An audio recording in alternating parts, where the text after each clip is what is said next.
Attention, voici un monsieur qui est parti consulter un marabout qui lui a remis un parfum de chance pour qu'il puisse exceller dans son promesse de vente de cercueil. Histoire vraie, l'affaire se passe au Bénin. Voici le monsieur en question, Jacob. Ce qui se passe, c'est que Jacob déjà était vendeur de cercueils. Il avait sa petite menuiserie où il vendait ses cercueils et il exposait. Bon, mais ses affaires n'allaient pas trop bien. Alors un jour, il a fait un voyage, il est descendu au Niger, consulter un marabout. Il a expliqué son problème au marabout. Le marabout lui a fabriqué un parfum de chance. Il a expliqué que le parfum, si à chaque fois qu'il arrive devant sa boutique, il se pulvérise avec à l'entrée de sa boutique, avant d'entrer. Et à partir de là, ses affaires vont fructifier. Il a donc pris donc son parfum et il est retourné au Bénin. Va savoir pourquoi il n'a pas cherché le marabout directement dans son pays. Enfin bref, une fois donc de retour au Bénin, donc, il a donc fait ce que le marabout lui avait dit et quelques semaines plus tard, ses affaires ont excellé. Il vendait des cercueils pratiquement chaque jour. Tellement on dirait presque que sa boutique localisait seulement là-bas. On ne sait pas. Tellement il a vendu de cercueils, il a pu construire une grande maison, un R+3. Ce qui se passe donc est que le fameux flacon, le fameux parfum en question, était fabriqué avec l'eau des cadavres. Or, lui, il ne savait pas. Et le marabout lui avait donné une condition, qu'il ne devait pas, je dis bien qu'il ne devait pas Mougou avec sa femme à l'intérieur de sa boutique, sachant qu'il avait le parfum là sur lui. Il a donc pas respecté la condition. C'est comme ça que quelques mois plus tard, sa femme est tombée enceinte. Et quand elle est tombée enceinte, elle a mis au monde deux petites filles.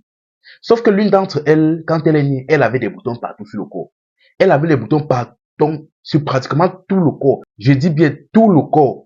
On l'a amenée à l'hôpital, mais une fois à l'hôpital, les médecins n'ont rien compris. On ne comprenait pas ce qu'il y avait sur elle. On a cherché fatigué, on voyait bien les boutons sur elle, mais on a cherché fatigué pour essayer de découvrir le problème, mais les médecins ne voyaient rien.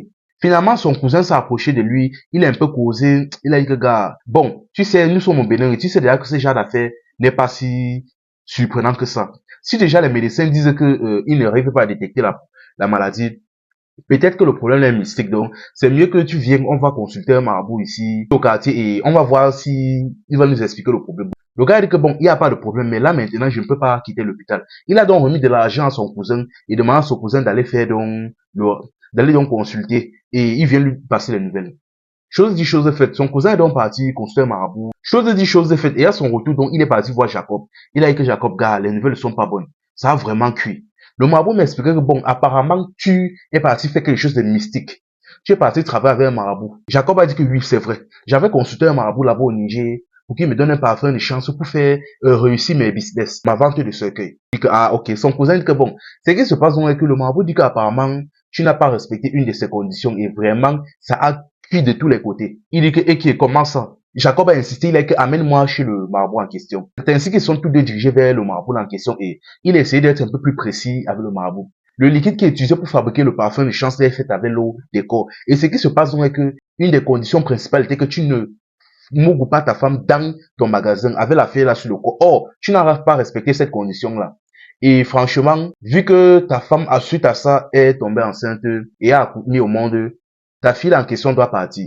Le gars a supplié le marabout, dit que pardon, il n'y a pas une solution, il a supplié, il a dit que non. Moi, personnellement, je ne peux rien faire. Je ne peux pas toucher à cette affaire-là, vu que ça n'a pas commencé chez moi. Donc, je te conseille de retourner voir le marabout en question. Tu essaies de négocier avec lui. Il a dit que, ok, il a remercié le marabout, ils sont partis. C'est ainsi donc qu'il a fait un voyage, il est parti au Niger. Une fois au Niger donc, il est retourné donc voir le fameux marabout en question, qui lui avait fabriqué le parfum. Il lui a expliqué son problème. Le marabout a dit que bon, tu sais, ton affaire c'est vraiment très grave.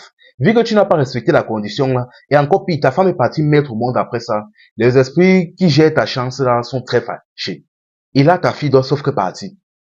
Le gars a supplié le marabout, il a dit que bon, mais il y a quand même une condition pour les apaiser. Tu dois offrir 3 cercueils à 3 membres de ta famille. Le gars dit que, et comment ça? Et son cousin était à côté de lui. Il avait fait le voyage avec lui. Il était aussi surpris. Le gars dit que, comment ça? Il dit que, mais je ne sais pas. Son cousin dit que je ne sais pas. Est-ce que les gars en question doivent être morts ou quelque chose comme ça? Le marabout dit que non. Ils doivent être vivants. Tu dois leur offrir le cercueil là de leur vivant. Jusqu'à ils acceptent comme ça. Les gars disent que, ah, mais, offrir le cercueil à quelqu'un qui est vivant comment? Je ne sais pas. On va faire ça que comment? Le marabout, ça va dire que ça, ce n'est pas mon problème. Ça, c'est la seule condition où tu offres 3 cercueils à 3 membres de ta famille ou ta fille part. C'est la seule condition là-bas parce que là, on ne peut plus rien faire. C'est ainsi donc qu'ils se sont levés, ils sont rentrés au Bénin. Une fois au Bénin, donc, il a causé son cousin, dit que vraiment la fête c'est chaud. Il a dit que, oh, il disait que, mais on va faire comment pour offrir un cercueil à quelqu'un qui est encore vivant? Le marabout là aussi, il nous propose quoi comme ça? Regarde que gars, c'est mystique, on n'a pas le choix. Finalement, Jacob a proposé à son cousin que, ben, tu sais quoi, il y a quand même, si tu es même chaud, si tu es même chaud même, on peut offrir un des cercueils là même à ton père là-bas au village. Vu qu'il est quand même déjà très vieux, il est dans les 80, 90 ans, il a quand même déjà vécu. Si tu es chaud. Son cousin l'a regardé comme ça, il dit que, ah bon, donc c'est sur moi que tu es arrivé. Le gars dit que jamais, il n'essaye même pas. Tellement il était énervé, ils se sont gâtés là-bas, ils ont même bagarré. Et c'est ainsi qu'ils se sont laissés avec les problèmes. Mais son cousin, par derrière, a vu que l'affaire s'y était chaud, que le simple fait de lui avoir expliqué ça signifiait déjà qu'il était très désespéré. Il a rapidement, le même jour, fait un voyage pour rentrer, descendre au village, avertir son grand-père. Il a expliqué la situation à son grand-père, la condition actuelle et le fait qu'il doit offrir le cercueil à quelqu'un d'autre. Que pardon, s'il arrive que, oh, il t'appelle quoi, il cherche à t'offrir le cercueil là, n'accepte pas.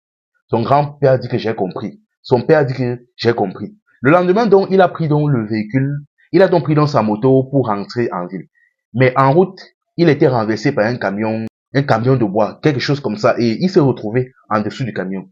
C'est ainsi donc qu'on a appelé les policiers et tout, on a porté le corps et on a amené dans une morgue à proximité, vu qu'ils étaient sur une route de voyage. Mais une fois à la morgue, le corps était déchiqueté. Déchiqueté, on ne pouvait pas conserver ça.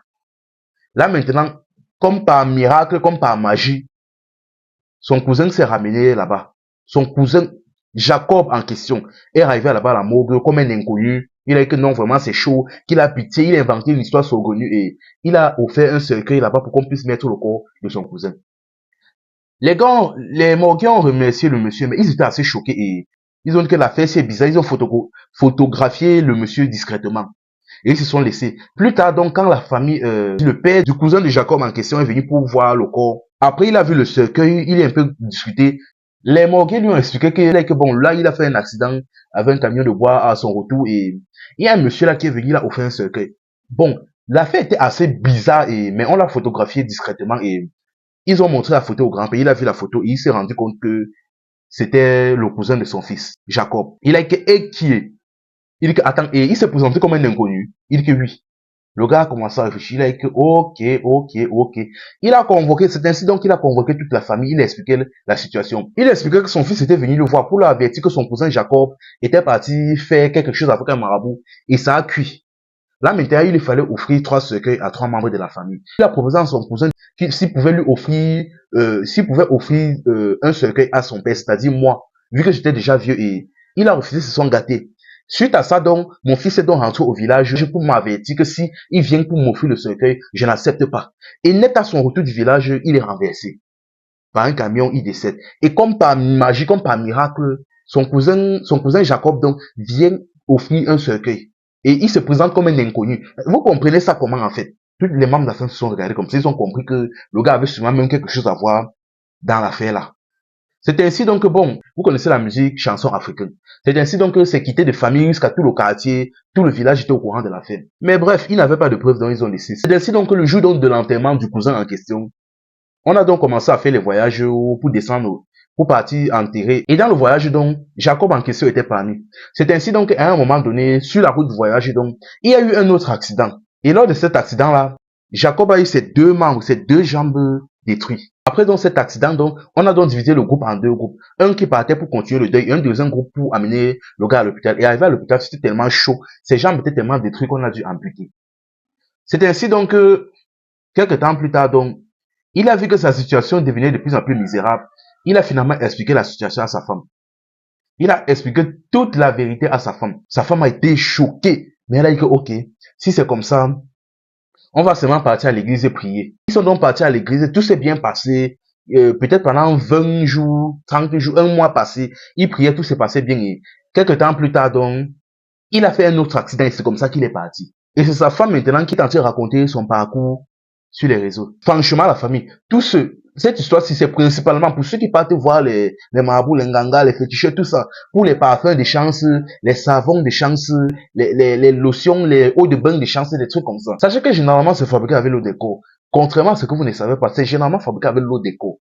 Donc, ça vaut risque et péril. Et les conditions qui sont souvent là derrière. Apprenez à persévérer, évitez les choses comme ça. Partir consulter un marabout ne va jamais vous aider. Je ne sais pas si vous vous rendez même compte. Du fait qu'il fait 2 accidents dans la même période. Je ne sais pas si vous vous rendez compte que du niveau de malchance là. Et ce n'était pas des accidents simples, hein. Ce n'était pas des accidents simples. Au cas où vous n'avez pas compris. Et une chose même encore qui est même extrêmement mauvaise. À l'époque même, on fabriquait même des cercueils qu'à la mort de quelqu'un. C'est-à-dire quand quelqu'un est mort, on pas seulement voir quelqu'un qui va seulement fabriquer ça. Mais aujourd'hui, on fabrique les cercueils en masse. On expose ça du haut comme si on exposait les habits. Comme si on exposait les téléphones. Ah, franchement. Même le système même de vente de cercueils actuel, moi je ne suis même pas d'abord d'accord. Aujourd'hui, ça c'est même la marche. On dirait presque que c'était prémédité. Vous savez que les clients qui se déversaient vers lui pour acheter des cercueils là, vous pensez que vous pensez que c'était quoi ça? Le système fonctionnait comment? Les vendeurs de cercueils ne sont pas si nombreux que ça. Vous pensez que du jour au lendemain, après avoir fait le parfum là, il commence à avoir des clients en masse, en masse. Donc c'est-à-dire que du jour au lendemain, il a commencé à avoir des décès en masse comme ça pour rien gratuitement. Franchement, la famille, donnez votre vie à Jésus. Tout ce que vous faites là ne va jamais vous aider. Enfin bref, c'était info et amusement. Ici on s'informe et on s'amuse.